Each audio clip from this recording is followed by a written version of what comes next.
యువత జాగృతి అధ్యక్షురాలు, శాసనమండలి సభ్యురాలు, మాజీ పార్లమెంటు సభ్యురాలు కేసీఆర్ గారి కవితకు ఈరోజు పేరు రావడం అనేది చాలా సంతోషం.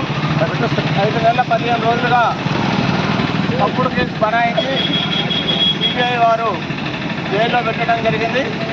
ఈరోజు న్యాయ వ్యవస్థ పరిశీలించి కవితకు బెయిల్ ఇవ్వడం వల్ల కష్టం వెలుగుతున్నాం.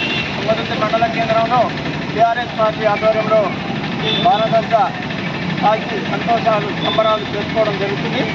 కవితక్క నాయకత్వంలో, కేసీఆర్ నాయకత్వంలో, కిషోరన్న గారి నాయకత్వంలో ఈ నియోజకవర్గంలో పార్టీని ముందుకు తీసుకుపోవడానికి కలిసికట్టుగా పనిచేస్తామని తెలియజేస్తూ కేసీఆర్ గారి నాయకత్వం, కేసీఆర్ గారి నాయకత్వం.